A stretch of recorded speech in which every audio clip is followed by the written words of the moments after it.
Hola a todos los que nos escuchan. Bienvenidos a un nuevo análisis a fondo. Para la inmersión profunda de hoy, tomamos esa gran pila de documentos, artículos y notas legales que nos enviaron y le pusimos la lupa para extraer, digamos, lo verdaderamente importante. Que había muchísimo material por revisar, la verdad. Uf, total. Pero en el centro de toda esta información hay un texto en particular que, llama la atención de una. Se trata de la Ley 190 de 1995 de Colombia. Ah, claro, el famoso Estatuto Anticorrupción. Exacto. Un proyecto que en su momento fue avalado por el Departamento Administrativo de la Función Pública.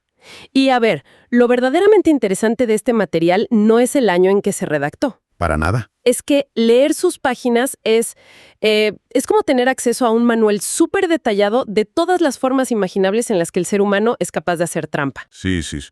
Es una radiografía institucional fascinante, de verdad. Totalmente. Porque la corrupción a menudo se percibe como, no sé, como un monstruo invisible, ¿verdad? Pero este documento es el intento de todo un país de diseccionar a ese monstruo y atacarlo desde todos los ángulos posibles. Así que nuestra misión de hoy es desentrañar cómo se diseña un sistema legal masivo para, básicamente, obligar a una sociedad entera a ser honesta. Y lo que este documento intenta hacer es revelar las tácticas exactas que las personas utilizaban en la vida real para evadir las normas antes de esa década. Claro, no es solo teoría. Exacto. No es una simple lista de, digamos, prohibiciones morales. Cada regla tan específica que aparece en el texto existe porque alguien, en algún momento, encontró un vacío por donde filtrarse. Es literalmente un mapa de las debilidades humanas, convertido en legislación. Qué locura pensarlo así. Y bueno, si la idea es limpiar la casa y blindar al Estado, la lógica indica que hay que empezar por revisar quién entra por la puerta principal. Total. El control de entrada. Sí, y el texto establece lo que podríamos considerar un filtro de bioseguridad altísimo para cualquier persona que quiera ingresar al servicio público. O sea, ya no basta con entregar una hoja de vida genérica y ya. No, nada que ver. La ley exige un formato único y estandarizado. Y le da a los encargados de recursos humanos un plazo perentorio, o sea, un límite estricto de 15 días exactos para verificar cada mínimo detalle. ¡Wow! 15 días para revisar todo. Y las consecuencias por mentir tienen dientes. Si se descubre que alguien dio información falsa u ocultó algo, la sanción inmediata es el despido. De una. De una. Y sumado a eso, una inhabilidad de 3 años para ejercer cualquier cargo público. Es, digamos, una política de tolerancia cero desde el reclutamiento. Y es que ese filtro preventivo tiene que ser agresivo. El objetivo es evitar que el problema siquiera entre al sistema. Pero a ver, la verdadera innovación preventiva no está solo en revisar los diplomas universitarios. Claro, no es solo ver si te graduaste. Exacto. El punto crítico de esta etapa es la transparencia patrimonial obligatoria. La norma exige que la persona declare, bajo gravedad de juramento, absolutamente todos sus ingresos, cuentas bancarias, deudas, sociedades comerciales. Todo al descubierto. Todo.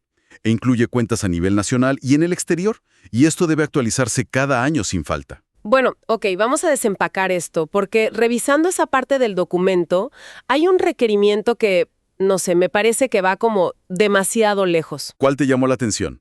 El que estipula que la declaración no se limita solo a la información financiera del funcionario.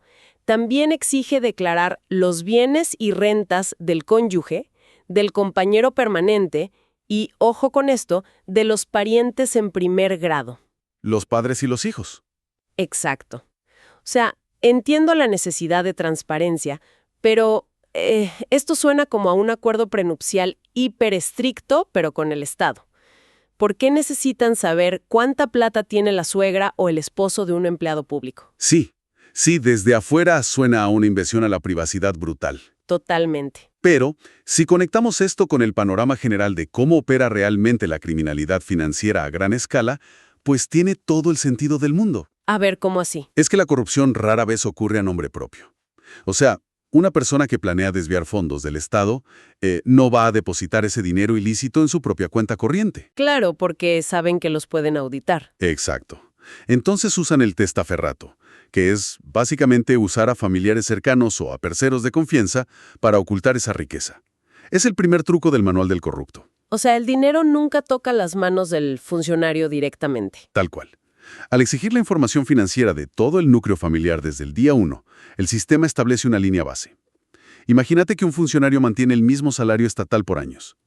Pero de repente, al actualizar la declaración, el cónyuge acaba de comprar 3 propiedades de lujo sin tener ingresos para justificarlo. O el hijo universitario de repente tiene inversiones millonarias. Claro, es una anomalía matemática gigante. Exactamente. Es la primera gran señal de alarma para los investigadores. La ley asume que el infractor va a intentar usar a su familia como bóveda y cierra esa puerta desde el principio. Entendido, o sea, la ley te dice voy a rastrear tu entorno, no solo a ti. Me parece brillante. Ahora, algo que me pareció muy inteligente es que el texto reconoce que no todo puede ser castigo. Sí, la teoría del incentivo. Ajá. Un sistema basado solo en sospecha crea un ambiente de trabajo súper tóxico. Por eso incluyen un sistema de incentivos. Obligan a premiar a los mejores empleados con ascensos, les dan becas e incluso publican sus nombres en lugares oficiales. Es la estrategia de la zanahoria y el garrote. Exacto. Fomentar la integridad con reconocimiento, no solo con amenazas de que te van a despedir. Y la psicología detrás de eso es súper importante. Porque si una institución solo promueve el miedo, los empleados se paralizan. Nadie toma decisiones por miedo a que los investiguen. Y el Estado se frena por completo. Tal cual. Al recompensar la honestidad con mejoras tangibles, construyen una cultura donde hacer las cosas bien es, digamos, más rentable a largo plazo. Bueno, entonces, asumiendo que el filtro funcionó y los incentivos están ahí, pasamos a la realidad inevitable. Las reglas se van a romper. Inevitablemente. Y ahí la ley pasa del control preventivo directo al Código Penal. Y aquí el texto actualiza quién está sujeto a estas normas y empieza a usar un vocabulario jurídico pesadísimo. Sí. El primer paso es la redefinición del servidor público. Antes, la gente pensaba que el servidor público era solo el político electo o el burócrata de siempre. El de corbata en la oficina. Ese mero. Pero el documento amplía eso para incluir a particulares que manejan fondos estatales, contratistas privados y hasta trabajadores del Banco de la República. O sea, no importa tu título, si manejas plata pública, te caen las responsabilidades penales. Exacto. Es una visión súper pragmática. Y esas responsabilidades traen un catálogo de delitos que, para quienes no somos abogados, es un enredo. Se habla de peculado, concusión, cohecho. Palabras domingueras. ¡Total! Por ejemplo, peculado es apropiarse de bienes del Estado y te dan de 6 a 15 años de prisión. Concusión, de 4 a 8 años. Y cohecho se divide en propio, impropio y por dar. Sí, es muy detallado. Y mi duda aquí es, ¿por qué tantas palabras raras? En la calle la gente dice robó o sobornó y ya. ¿De verdad sirve tener este nivel de disección lingüística? ¿O es solo para complicarle la vida a uno? Esa es una crítica súper común, pero la verdad es que el sistema necesita una precisión quirúrgica. Un vacío semántico en la ley es una puerta de escape abierta para un abogado defensor. Ah, claro, se agarran de cualquier coma. Tal cual. El mecanismo exacto del delito determina la gravedad. Por ejemplo, la concusión y el cohecho. Suenan igual, pero son el agua y el aceite. A ver, ¿cuál es la diferencia en la práctica? Imagínate a un ciudadano común que necesita un permiso urgente para su negocio. Si el funcionario le insinúa o le dice de frente que sin un pago extra el trámite se queda archivado. Eso es una extorsión. Exacto. El empleado usa el poder del Estado para presionar. A eso la ley lo llama concusión. Entiendo, el ciudadano es la víctima de un abuso de poder ahí. Exacto. Pero ahora el escenario inverso. Un contratista millonario necesita ese permiso y no cumple los requisitos. Él llega solito a la oficina y ofrece un montón de plata para que le aprueben el papel. Nadie lo obligó. O sea, ¿castigan hasta la intención de corromper? Tiene mucho sentido para que los jueces apliquen penas justas. Totalmente. Ahora, en medio de todos estos delitos vi algo que parece sacado de una película de la mafia. El artículo 24, el de la inmunidad del delator. Ah, eso es fascinante. Sí. Estipula que si alguien ofrece un soborno, pero luego se arrepiente y denuncia el hecho en los siguientes 15 días con pruebas, la acción penal en su contra se extingue. Básicamente, el primero en cantar se salva de la cárcel. Así es. Sé que la fuente dice que después esto fue declarado inexequible por perdonar crímenes, pero, o sea, la intención original era romper los famosos pactos de silencio, ¿no? Exactamente. Revela que entendían la economía del crimen.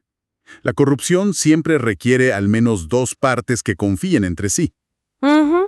Al ofrecerle una salida libre de cárcel al primero que traicione al otro, el Estado inyecta una paranoia constante en esas redes. Quieren que vivan con el miedo de que su socio corra a la fiscalía a salvarse. Dividir y reinar, básicamente. Bueno, y cambiando de frente, digamos que estas amenazas penales no detienen a los corruptos. El siguiente paso de ellos no es dejar de robar, es sofisticar cómo esconden la plata. Claro, el dinero tiene que fluir. Aquí es donde se pone realmente interesante, porque todo ese dinero no cabe en un colchón. Hay que ir tras el sistema financiero. Es que el crimen financiero deja huellas. Para que la plata ilícita sirva, tienen que integrarla a la economía para comprar casas, carros. Y lavar el dinero, pues. Exacto.